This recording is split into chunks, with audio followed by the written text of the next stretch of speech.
Então, semana passada nós começamos um estudo sobre teofanias, as teofanias de Cristo, né? E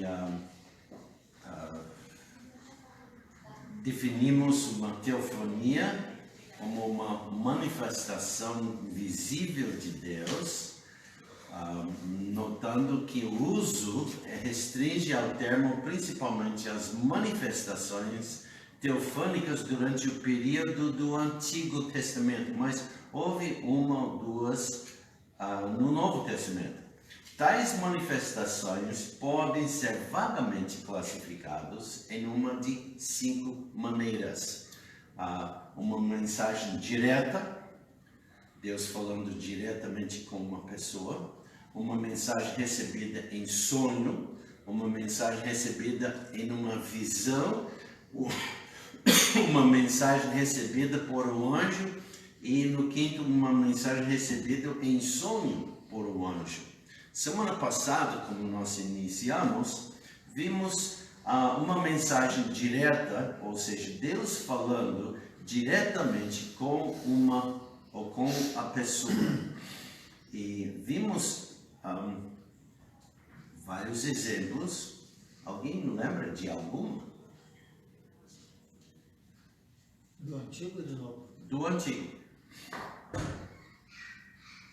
Deus falando diretamente com uma pessoa. Abraão, Gênesis 12. Abraão, muito bom. Agora vimos também semana passada uma mensagem recebida em sonho. E vimos também no livro de Gênesis, né? Por exemplo, Jacó. E passamos para uma mensagem recebida em uma visão. E vimos Gênesis 15, Abraão. Vimos Isaías, aliás, Isaías 16.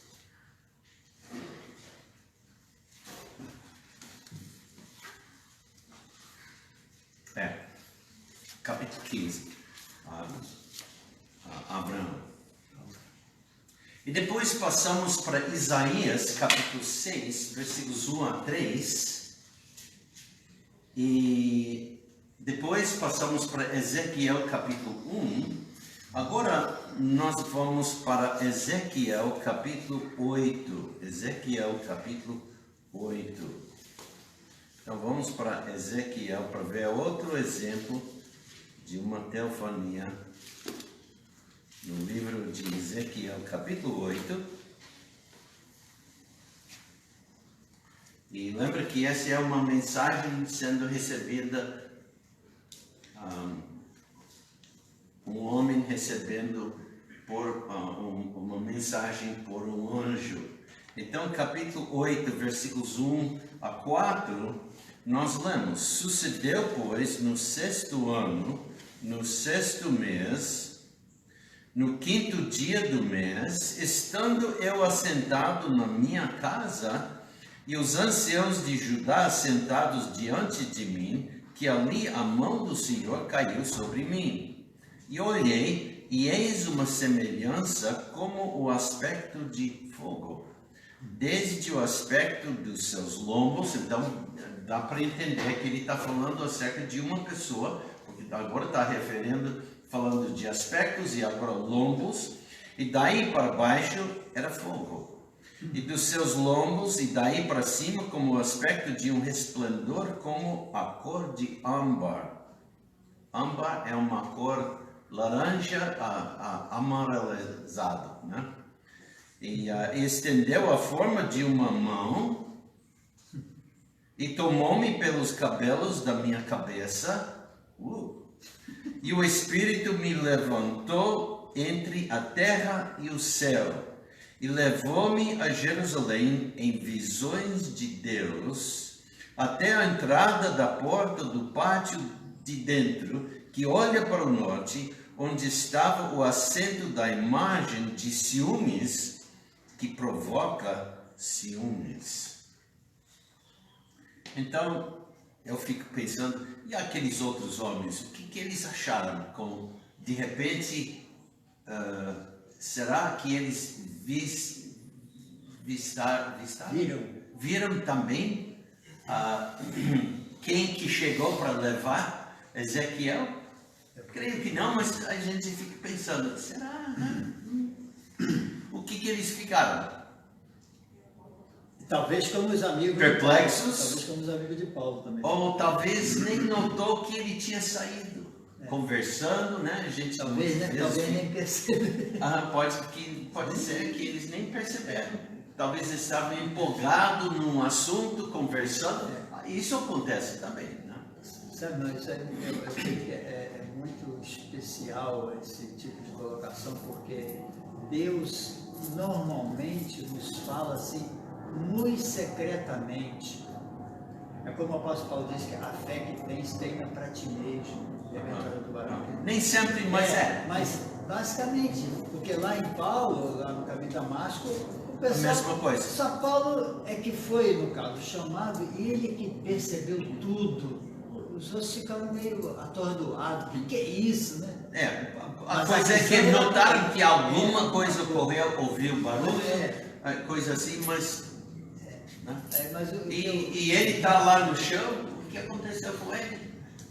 Né? E depois eles tinham que chegar lá, ajudar, levantar, ele está cego, e então decidiram levá-lo para a cidade e ajudaram ele. Se uma pessoa tem brincado como se fosse cego, ou brincava aquele jogo onde a gente... Cabra cega. Né? E girando, né? A pessoa... fica desorientado, mas brincando a gente percebe como andar um pouco, né? E geralmente quando a gente joga isso, está num chão liso e não tem problema, mas eles estavam numa estrada, talvez do lado, e tem subidas, descidas, tem talvez pedras, alguma rocha de vez em quando, alguma coisa, e tinha que levá-lo.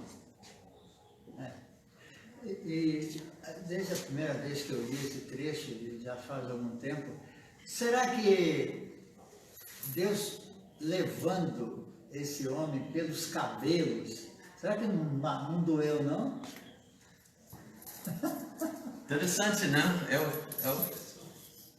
Eu teria que... Aí no texto não fala, né? O texto não fala. Mas é interessante. Como levar pelos cabelos, né? Por que Deus fez isso?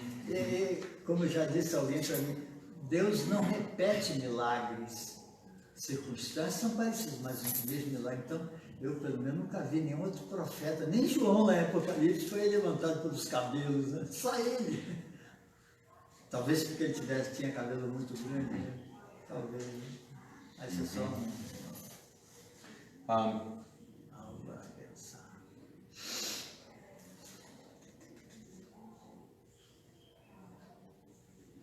Quando nós...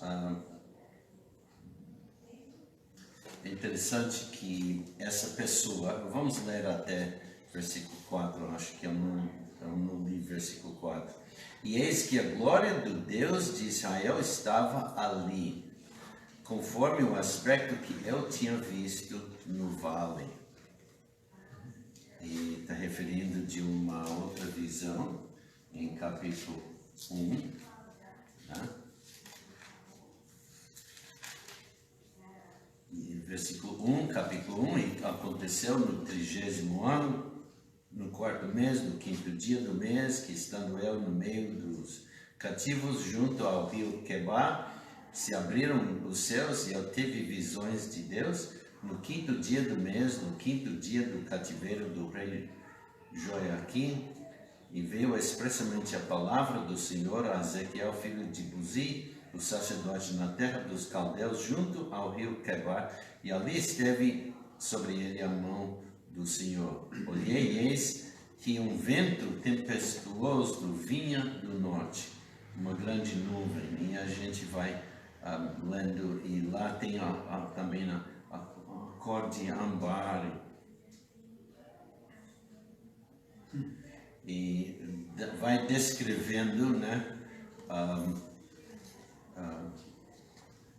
esse anjo, em versículo 5, e do meio dela saía a semelhança de 4 seres viventes, 4, e este era a sua aparência, tinha a semelhança de homem, cada um tinha 4 rostos, como também cada um deles 4 asas, e os seus pés eram pés direitos, e as plantas dos seus pés como a planta do pé de uma bezerra, e luziam como a cor de cobre polido, e tinham mãos de homem debaixo das suas asas, aos 4 lados, e assim todos os 4 tinham seus rostos e suas asas, uniam-se as suas asas uma à outra, não se viravam quando andavam, e cada qual andava continuamente em frente, quer dizer, de qualquer lado podia se tornar a frente.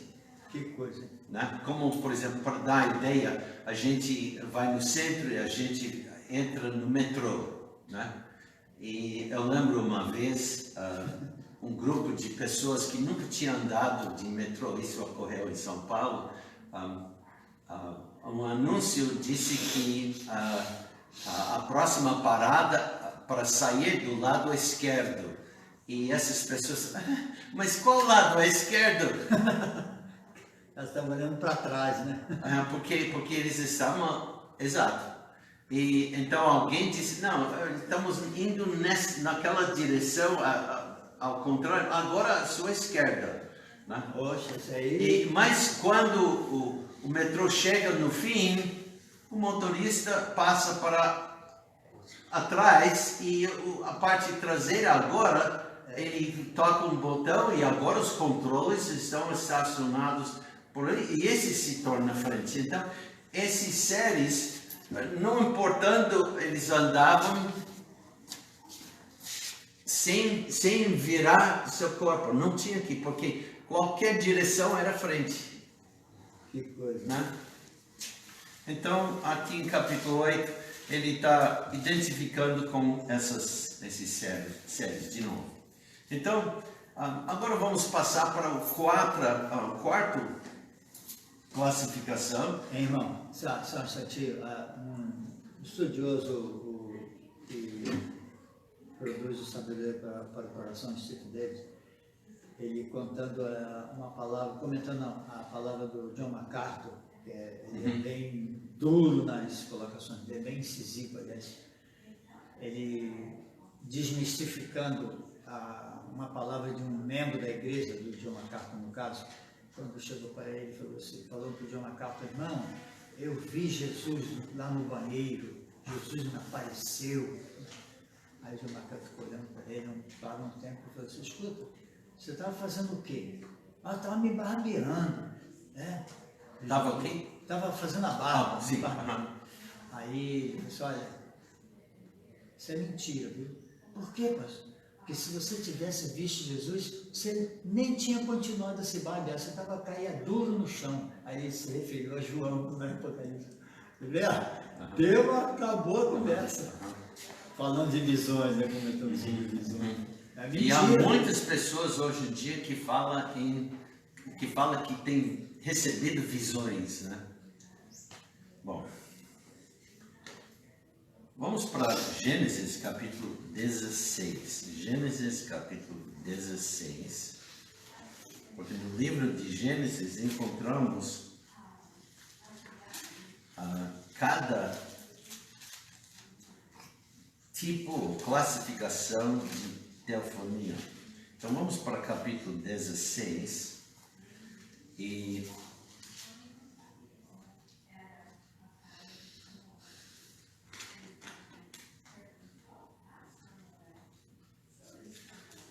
aqui nós estamos vendo Sara e Abraão conversando e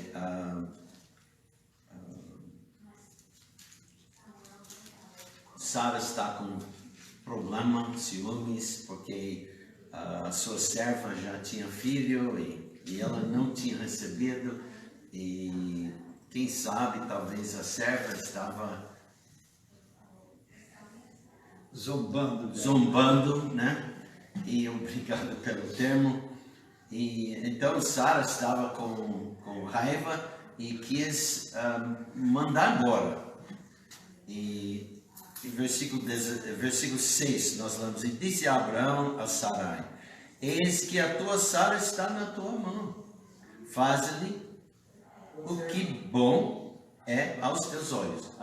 Tua serva. O que falei? Tua Sara. Opa. Eis que tua serva, não, e disse Abraão a Sarai: Eis que tua serva está na tua mão, faze-lhe o que bom é aos teus olhos. E afligiu-a Sara, e ela fugiu de sua face. E o anjo do Senhor a achou junto a uma fonte de água no deserto, junto à fonte no caminho de Sur.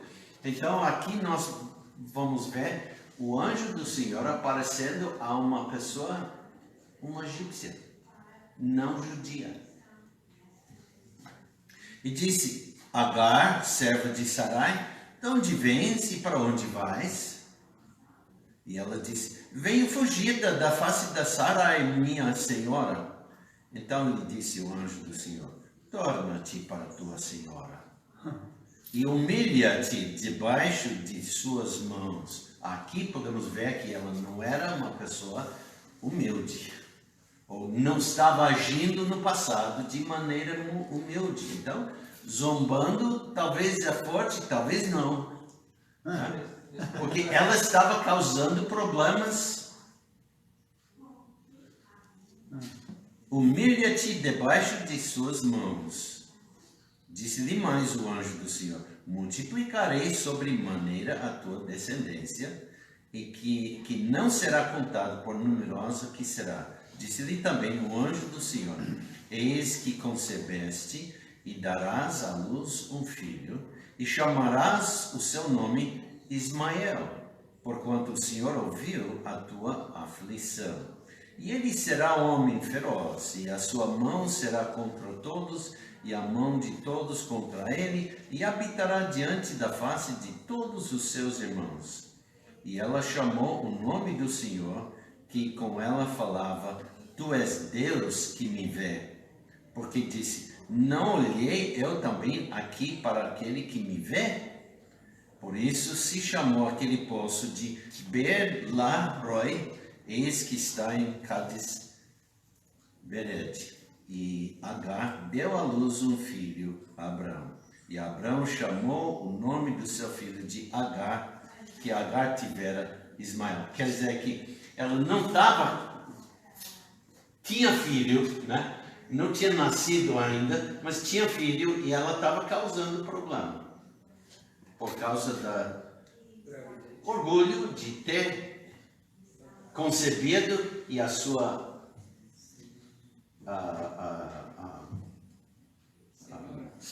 senhora não podia. E esse dá ciúmes e dá grandes problemas. E Deus disse: humilha-se. O anjo do Senhor disse: humilha-se. E o anjo disse: multiplicarei. É Deus falando. Né? E estava fisicamente, é Cristo. É uma teofania recebida por o anjo do Senhor. E é dito o anjo do Senhor aqui. E, então, tem pergunta ou comentário? Só um comentário: como é que ficou o coração da egípcia? Que a gente costuma jogar pedra nela. Afinal de contas, você está indo contra as promessas de Deus. Mas como é que ela realmente saiu cuspindo marimonda, né? Cuspindo fogo. Mas como ficou o coração dela depois que Deus falou com ela, né? Fez essas promessas. Ela obedeceu, né? Obedeceu, voltou para casa. E podemos ver que ela continuou servindo a Sara. E parece que o problema terminou, acabou. Mais tarde, com o filho, podemos ver que talvez por baixo, coberto, era ainda um problema. Né? Não sei o que ela tinha falado ou ensinado seu filho, mas nós sabemos que quando estávamos estudando acerca das alianças, nós vemos o filho zombando o seu irmão Isaac. E esse também era errado e dava problema. Muito bom.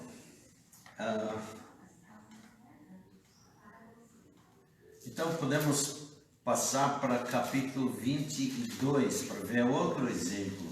Capítulo 22.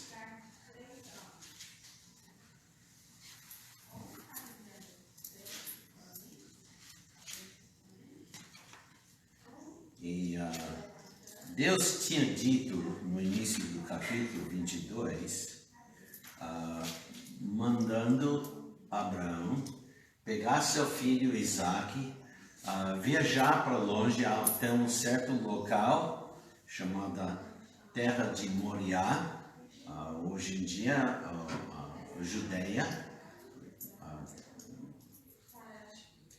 Jerusalém, e oferecer seu filho Isaac no holocausto. E Abraão obedeceu. Mas com certeza na viagem ele estava raciocinando tudo, né? Finalmente chegou a uma única conclusão. Deus tem me dado promessas firmes que nesse filho, e não pode dizer nesse filho pequenino, ele já era homem, jovem, esse filho está carregado com toda a lenha do momento subindo a montanha, e tem prometido descendência nele. Agora Deus tem me mandado oferecê-lo. Eu preciso obedecer. Perplexo. Mas como que Deus pode... A única maneira seria, então, ressuscitar. Ok, tá bom.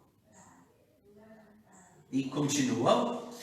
E estava tudo pronto para... Até pegou a faca para imolar. E Deus, nós lemos em versículo 11... Mas o anjo, vamos ver, começando com o versículo 10. E estendeu a Abraão a sua mão e tomou o cutelo para imolar o seu filho. O filho já está deitado no altar, que os dois têm construído. E diz, mas o anjo do Senhor lhe bradou desde os céus e disse, Abraão, Abraão! E ele disse, eis-me aqui. Não estendas a tua mão sobre o moço, e não lhe faças nada, porquanto agora sei que temes a Deus, e não me negaste o teu filho, o teu único filho. Eis o que era necessário. Abraão não negar seu filho. Deus pediu, eu te dou. Agora, irmão, algum tempo atrás, ouvindo um estudo bem amplo, só nesse pontinho, e até hoje eu penso, quanto tempo é que levou, ou melhor, do tempo em que Abraão, ou do momento, né, em que ele ouviu a voz de Deus, entendeu que era a voz de Deus, se preparou para sair para obedecer a Deus, até aquele momento em que ele levantou a faca, quanto tempo isso levou? Quantas horas? E o que se passou na mente de Abraão? Isso sempre me leva a pensar. Sabe, quantas dúvidas? Será que ele não teve dúvida? Porque a gente costuma pensar, pelo menos alguns, né, já falaram isso, que parece que Abraão disse, tá, tudo bem, eu vou matar ele mesmo e tchau. Mas será que foi isso? Será? A coisa é que nós sabemos... Ele era pai, o único filho, como é que isso doeu lá, como isso foi profundo na mente de Abraão. As lágrimas talvez que ele derramou. Não está contado para nós como ele raciocinava durante todo esse tempo. mas sabemos que, né, Deus mandou, ele fez as preparações, talvez já tinha lenha para uso da casa, talvez escolheu outra lenha, nós não sabemos, mas eu creio que ele obedeceu imediato. Quer dizer, recebendo, já fez, falou para Sarai, eu vou viajar logo, hoje, o mais rápido possível. Então, né, chamou os dois rapazes, os seus moços, não diz quanto, né? Chamou os seus moços, arruma lenha, a certa quantidade, porque tinha que ser suficiente para queimar totalmente o animal. E então, talvez umas horas, vamos dar umas 2 horas, 3 horas para isso.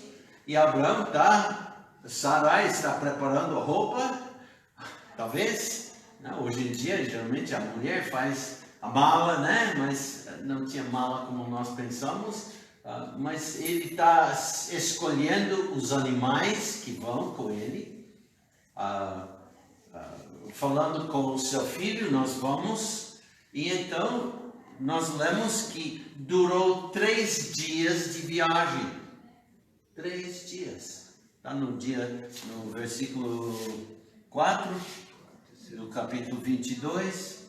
E levou 3 dias. E durante todo esse tempo, Abraão está pensando profundamente. Como que eu vou obedecer?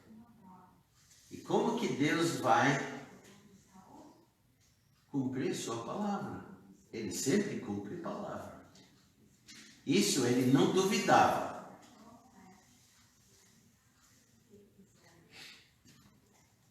E no livro de Hebreus fala da ressurreição. Então, ele chegou a talvez durante aqueles 3 dias. Mas eu creio que quando estava subindo a monte, daquele tempo, quando eles chegaram, fizeram um acampamento, e ele disse para os moços, fica aí aqui, eu e o filho, o moço, vamos subir. Ele já sabia, não tinha mais problemas, dúvidas, não tinha mais perguntas, não. Deus vai providenciar. Né? O que? A ressurreição do meu filho. Então eles subiram. E quando Isaac faz aquela pergunta, Isaac não hesita, ele dá, Deus proverá. Não? Deus proverá, versículo 8. Deus proverá para si o cordeiro para o holocausto, meu filho. Não dizendo que ele está aqui chamando o seu filho, o cordeiro. O filho entendia, ia ser um cordeiro. Foi ensinado como adorar a Deus. Ele sabia o que era necessário. Tudo bem. O filho perguntou porque fez toda a preparação, mas não estava levando como normal o animal. Então, Isaac estava também perplexo. Não tinha conversado sobre esse aspecto. Ele estava esperando, né? Talvez no caminho nós vamos parar em algum lugar e comprar. Não comprou.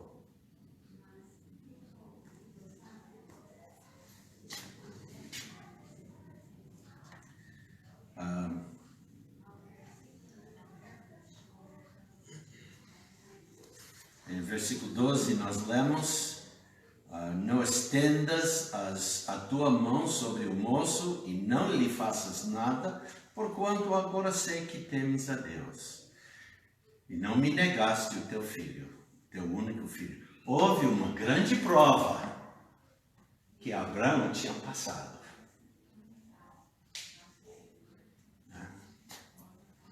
Então levantou Abraão os seus olhos e olhou, e eis um carneiro detrás dele, travado pelos seus chifres no mato.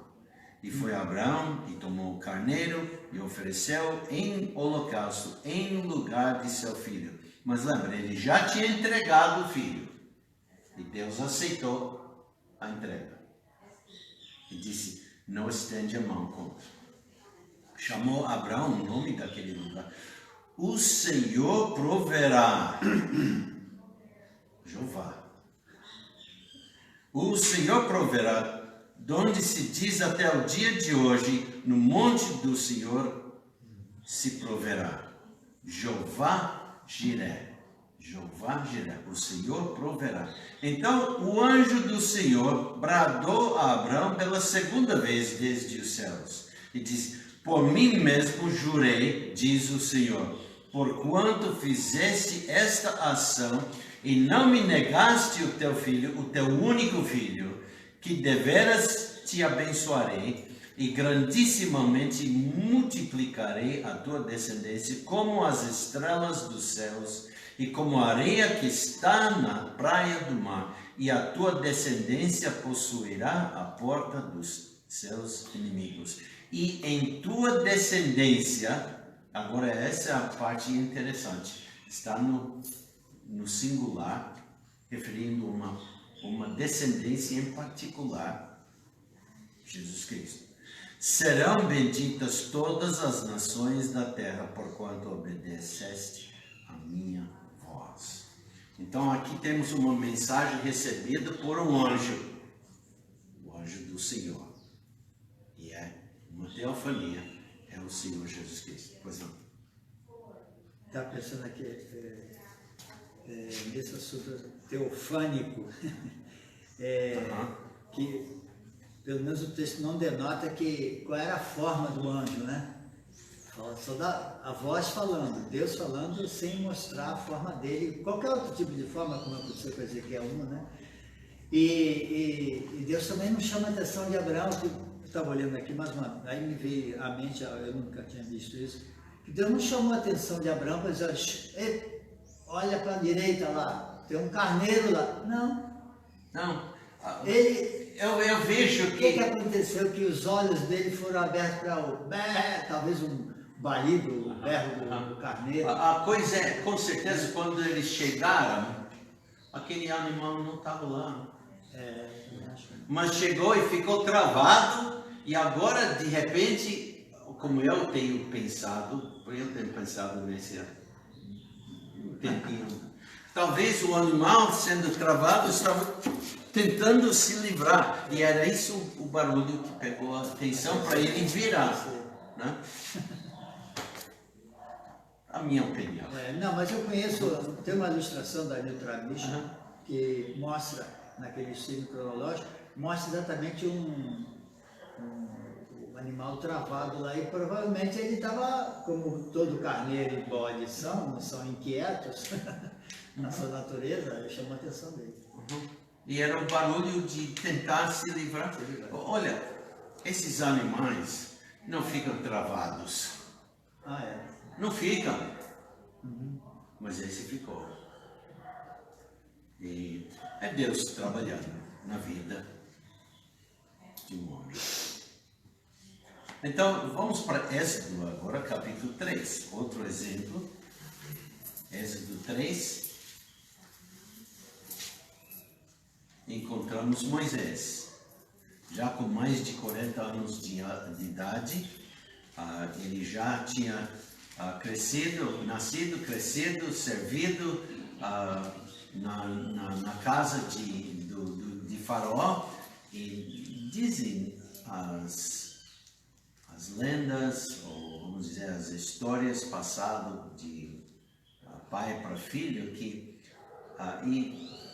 dá sentido que, sendo criado na casa, no palácio, como se fosse filho, e como a Bíblia diz, ele foi treinado em tudo, também militariamente.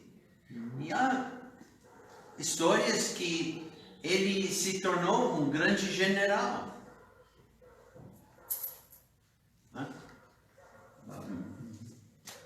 Podia estar em linha para se tornar o faraó próximo, ou, né, quem sabe?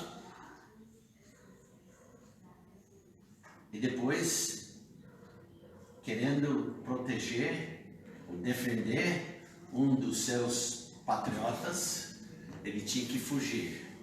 Fugiu com 40 anos de idade. Chegou no deserto de... Qual deserto? Midian, isso. E lá encontrou uma família, uma mulher, mas... e aqui ele está apacentando o gado do seu sogro.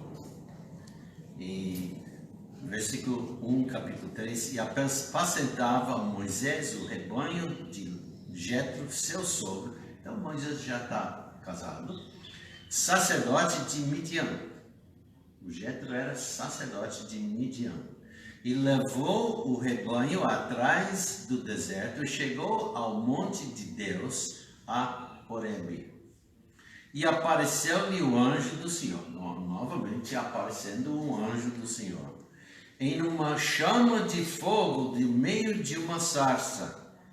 E olhou, e eis que a sarça ardia no fogo, e a sarça não se consumia. Será que ele viu uma pessoa vagamente dentro desse fogo? Ou era só fogo que, né, milagrosamente está queimando e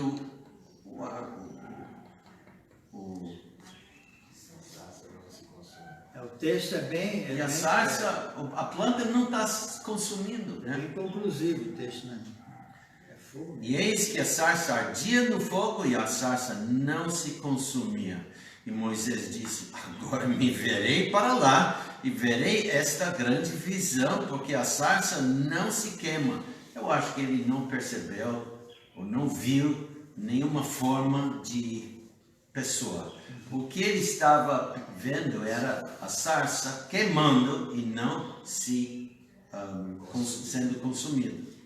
E vendo o Senhor que se virava para ver, bradou Deus a ele do meio da sarça. Opa, está no meio da sarça.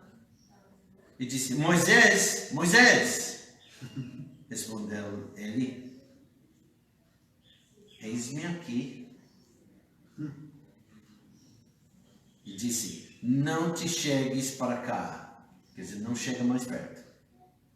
Tira os sapatos de teus pés, porque o lugar em que tu estás é terra santa. E disse mais: eu sou o Deus de teu pai. Eu sou o Deus de Abraão. Eu sou o Deus de Isaque. Eu sou o Deus de Jacó. E Moisés encobriu o seu rosto, porque temeu olhar para Deus. E disse o Senhor: tenho visto atentamente a aflição do meu povo, que está no Egito, e tenho ouvido o seu clamor por causa dos seus exatores, porque conheci as suas dores. Portanto, desci para livrá-lo da mão dos egípcios, e para fazê-lo subir daquela terra a uma terra boa e larga, uma terra que mana leite e mel, ao lugar do cananeu, e do Eteu, e do Amorreu, e do Perezeu, e do Eveu, e do Jebuseu. E agora eis que o clamor dos filhos de Israel é vindo a mim, e também tenho visto a opressão com que os egípcios oprimam. Então Deus aqui vai mandar Moisés voltar para o Egito e livrar o povo e trazê-lo à terra prometida. Então, e nós podemos ver mais a identificação. Versículo 11, então Moisés disse a Deus: quem sou eu que vá a Faraó e tire do Egito os filhos de Israel?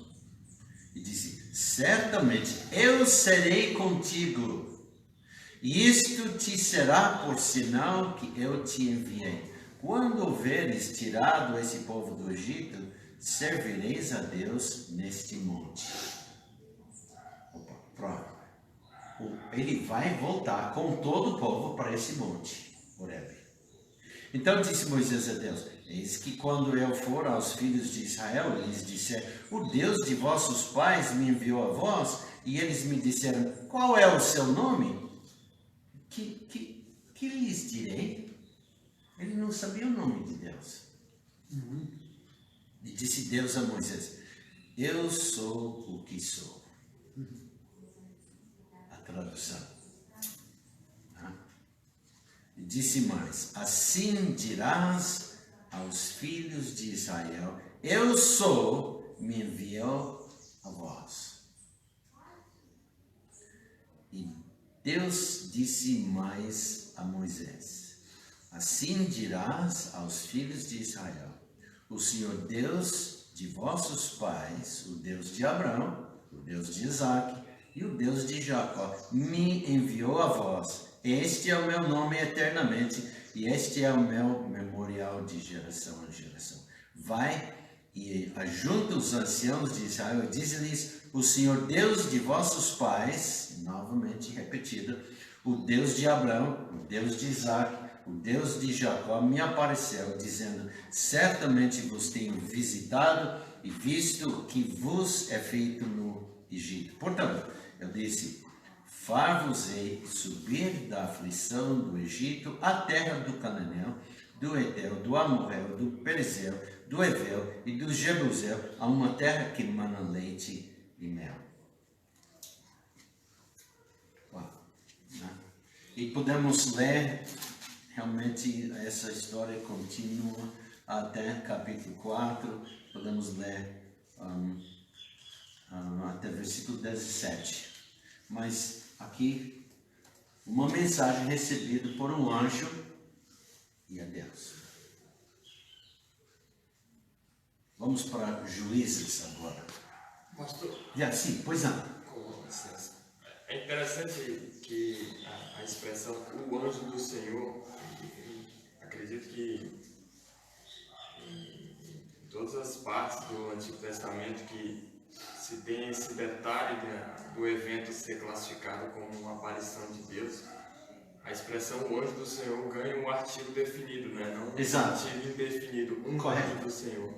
Acredito que a gente vai observar isso em outras ocasiões. É exato. Quando o artigo, o anjo do Senhor, é isso a identificação. Pode falar sobre um anjo do Senhor, mas quando diz o anjo, é teofania. Obrigado. Agora vamos para Juízes, capítulo 2. Vamos ver o encontro de Josué. Aliás, não Josué. Juízes, capítulo 2.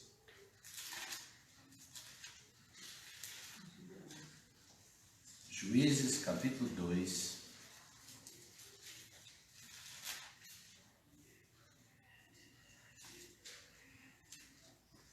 Juízes, capítulo 2.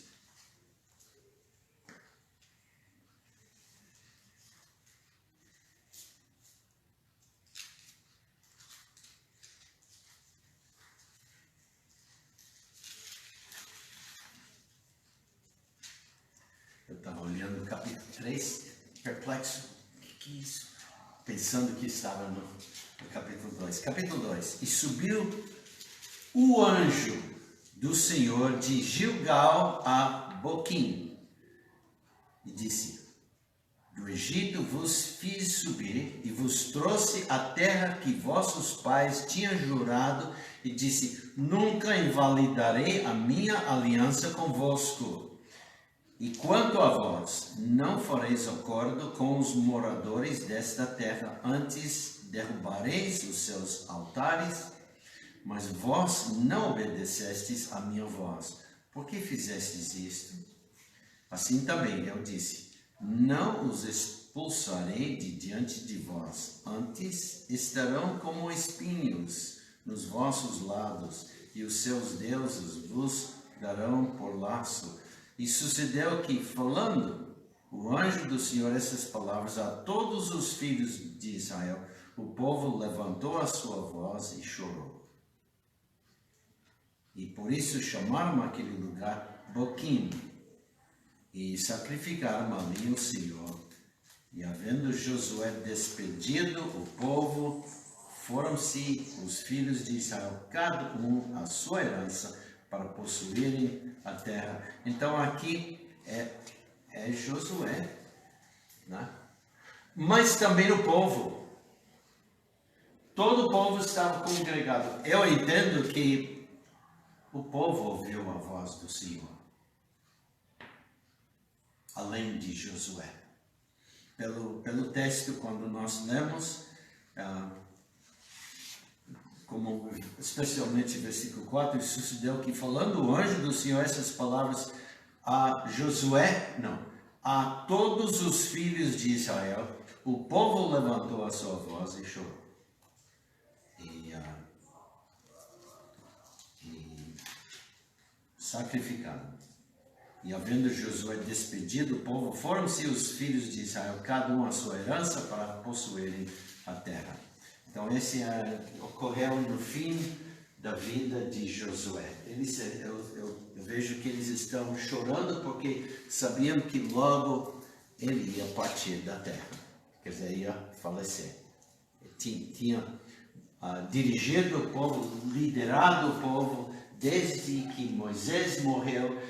Já houve a conquista básica da terra, agora tem que terminar a ocupação, né? Porque quando nós lemos sobre a conquista, lembra, eles entraram, vamos imaginar, eu sempre faço isso, né?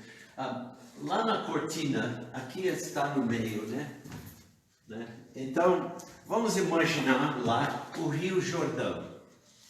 Aqui embaixo o Mar Morto, lá em cima o Mar, qual? Galileia, e o povo entrou por esse lado. E em 3 campanhas, eles conquistaram a terra. Se me lembra, era do sul, do meio e... Agora não estou lembrando bem qual ordem, mas conquistaram esse lado sob a liderança de Moisés. Ele morreu. José então toma e ele e o povo atravessa o Rio Jordão e conquista Jericó. O centro, depois o sul e indo para o norte, né? Então, basicamente, está conquistado, mas ainda houve cidades e pessoas que tinham que ser, né? A coisa é que esses idólatras, desses outros povos, estavam ocupando terra que não pertencia a eles.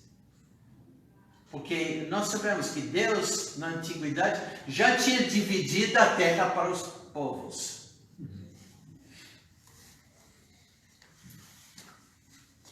Muito bom. Agora vamos para capítulo 6.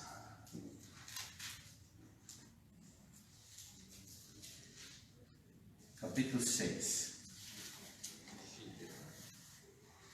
E aqui encontramos o próximo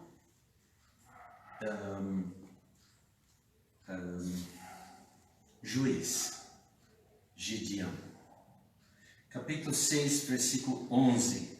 Então o anjo do Senhor veio e assentou-se debaixo do carvalho que está em Orfa, que pertencia a Joás, Abisrita, e Gideão, seu filho, estava malhando o trigo no lagar para o salvar dos midianitas. A coisa é que os midianitas tinham ocupado a terra, estava oprimindo o povo, destruindo as ceifas, as safras, quer dizer, e não estava deixando muito povo, muito comida, e tinha tirado todas as armas do povo, não podia, né? E não tinha proteção, estava sendo oprimido o povo. E Deus ouviu. Finalmente o povo começaram a voltar para o seu Deus, e virando suas cabeças dos deuses inimigos, né? E os deuses falsos e do povo que morava em redor. O povo fazia isso sempre, indo para os deuses falsos. E então o anjo do Senhor lhe apareceu e lhe disse: o Senhor é contigo, homem valoroso. Valoroso? Ele tinha coragem de tentar fazer recolher uma safra e cuidar para ter comida. Estava escondido, mas estava fazendo. Mas Gideão lhe respondeu: ai, Senhor meu, se o Senhor é conosco, por que tudo isto nos sobreveio? Ele é daquela nova geração que estava vivendo perplexo, né? Nós temos um Deus e Ele não está fazendo nada. Mas por quê? Vamos ver. A cidade é idólatra, né? É que é feito de todas as suas maravilhas que nossos pais nos contaram, dizendo: não nos fez o Senhor subir do Egito, porém agora o Senhor nos desamparou e nos deu nas mãos dos midianitas. Ele não tinha notado a razão, é por causa da própria desobediência e idolatria do povo, da geração antes dele. Então o Senhor olhou para ele e disse: vai neste tua força e livrarás a Israel das mãos dos midianitas. Porventura não te enviei eu? E ele lhe disse: ai, Senhor meu, com que livrarei a Israel? Ele nem tinha espada. Eis que a minha família é a mais pobre em Manassés, e eu o menor na casa de meu pai, a caçula. E o Senhor lhe disse: porquanto eu hei de ser contigo, tu ferirás aos midianitas como se fosse um só homem. E ele disse: se agora tenho achado graça aos teus olhos, dá-me um sinal de que és tu que falas comigo. Ele entendeu que era Deus, mas um anjo do Senhor. Mas ele estava ainda com dúvidas. Rogo-te que... Então ele fez a condição. Ele sabe pensar, raciocinar rápido, né? Parece que sem hesitação ele já tem. Ele diz: rogo-te que daqui não te apartes até que eu volte e traga o meu presente e o ponha perante ti. E disse: eu esperarei até que voltes. Entrou Gideão e preparou um cabrito e pães ázimos de uma efa de farinha, e carne pôs num cesto e o caldo pôs numa panela, e trouxe-o até debaixo do carvalho e lhe ofereceu. Porém o anjo de Deus lhe disse: toma a carne e os pães ázimos e põe-nos sobre esta penha e derrama-lhe o caldo. Vou tocar fogo em tudo. E assim fez. E o anjo do Senhor estendeu a ponta do cajado que estava na sua mão e tocou a carne e os pães ázimos. Então subiu o fogo da penha e consumiu a carne e os pães ázimos, e o anjo do Senhor desapareceu dos seus olhos. Pois não. O fogo veio de onde? Do maçarico de Deus, Criador do fogo. Mas então, Fogo da terra.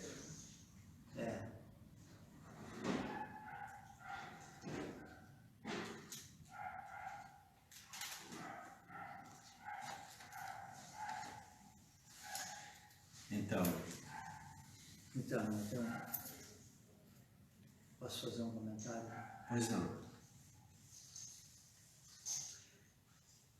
Há algum tempo atrás, eu olhava, lendo as declarações de Gideão, quando ele disse para Deus: com que farei?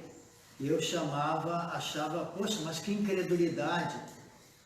Mas hoje eu vejo, diferente à luz do Salmo 84:10, que Deus, ele não se importuna, ele não se ofende com aquilo que falamos a ele.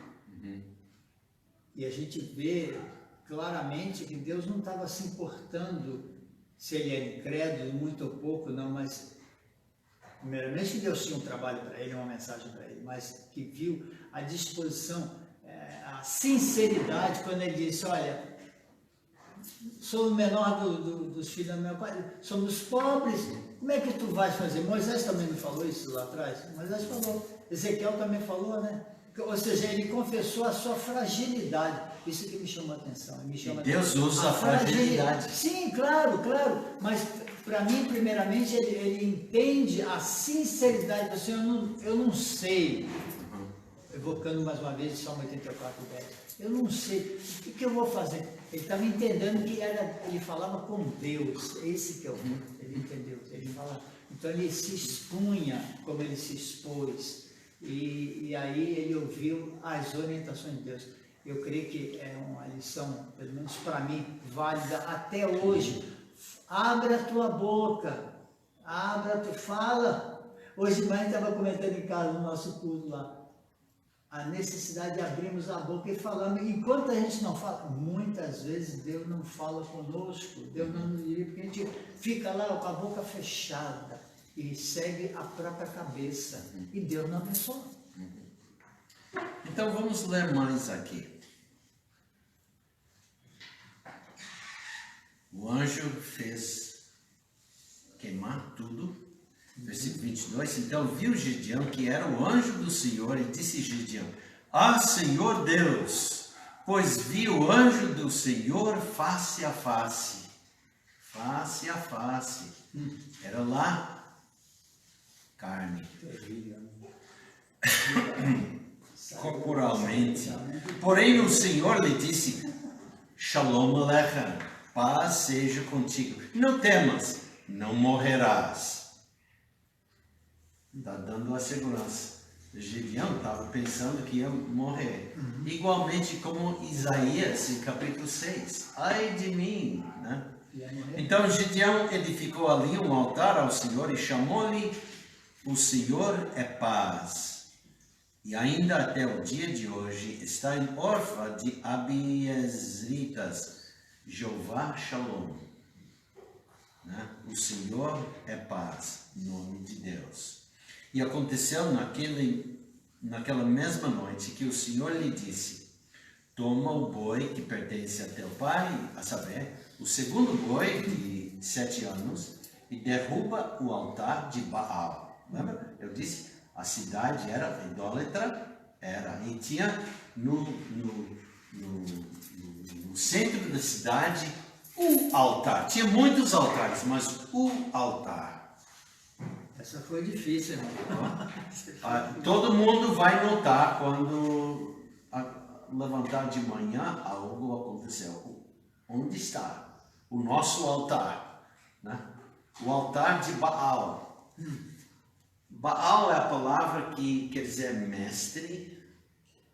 E lembra que por trás de cada Deus falso é quem? Satanás. Ele quer humilhar o homem. Sempre. Ele quer mandar o homem. E ele não ama o homem. Ele vai usar e pisar. E ele estava fazendo isso com o povo, pisando sobre o povo. Era difícil viver naquele tempo. Muitas pessoas, famílias famintas. Não tinha nada. E ainda continuava adorando o Deus falso. Agora, através da arqueologia, descobrimos, aliás, a gente sabia, esse Deus exigia tudo que era imoral. Tudo que era imoral. E estamos só homens, mas tem pessoas assistindo. uma das formas do Baal era a forma do membro do homem.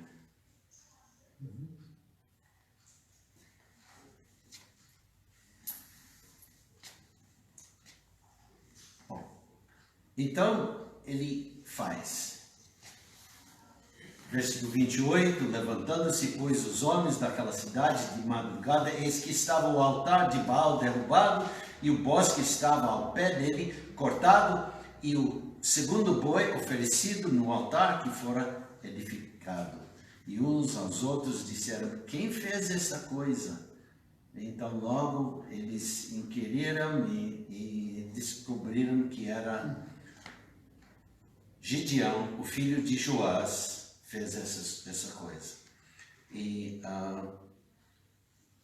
versículo 34, 32, eu quero pular um pouco para passar na história.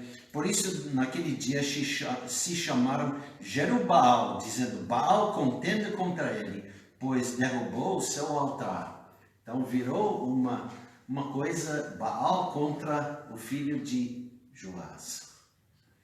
E todos os midianitas e amalequitas e os filhos do Oriente se ajuntaram e passaram e acamparam no vale de Jezreel, porque ia destruir novamente com esse exército o povo.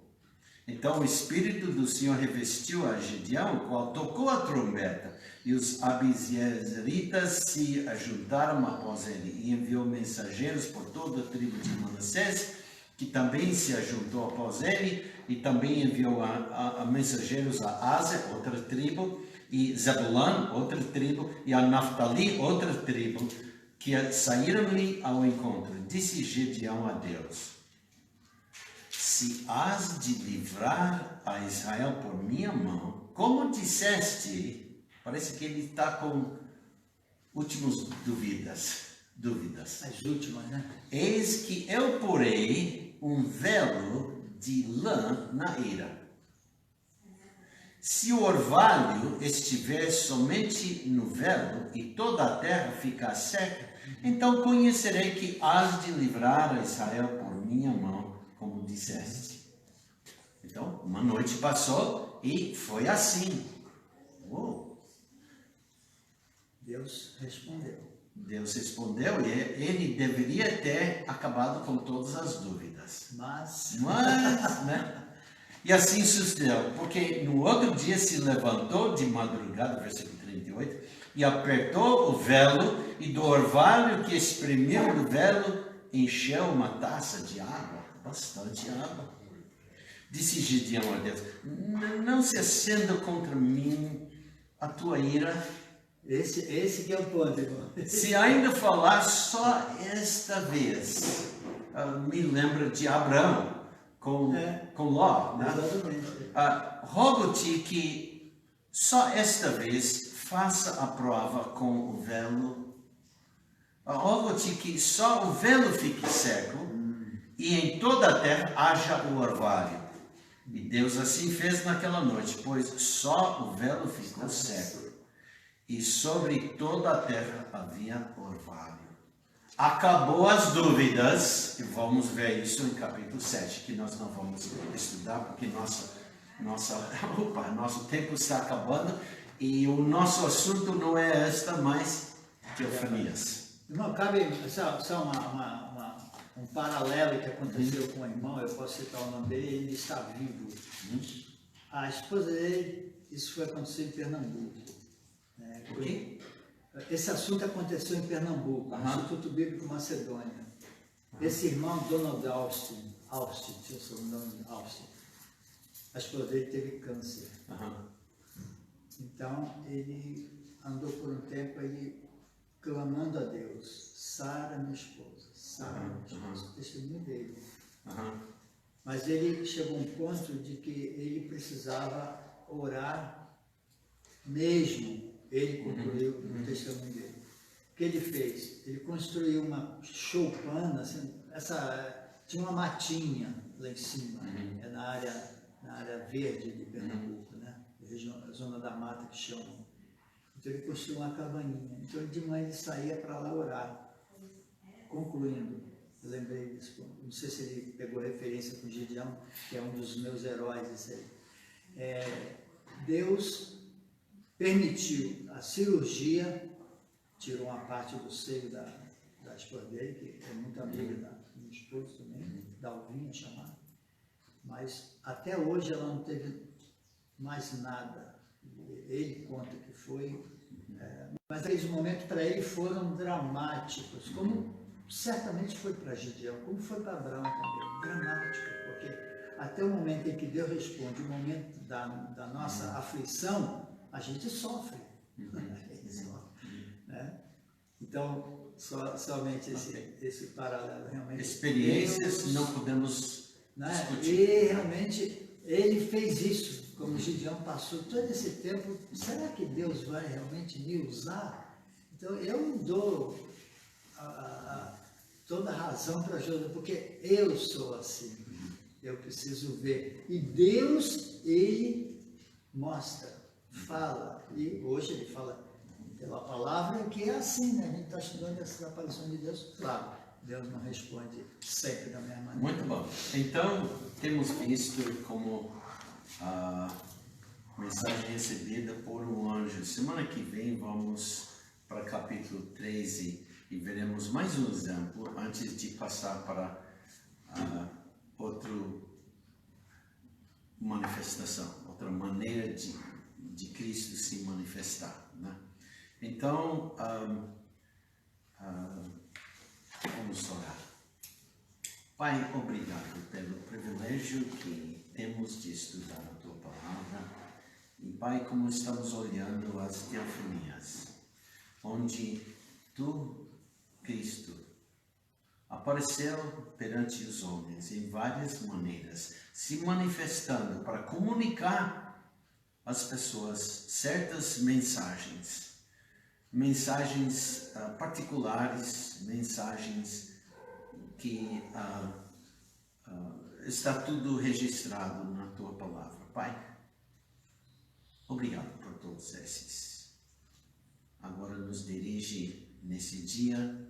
Pedimos, Pai, boa viagem, todos voltando aos seus lares, e que hoje à noite podemos ver um bom número de irmãos aqui presentes conosco. No nome de Cristo Jesus te louvamos. Amém. Amém. Obrigado.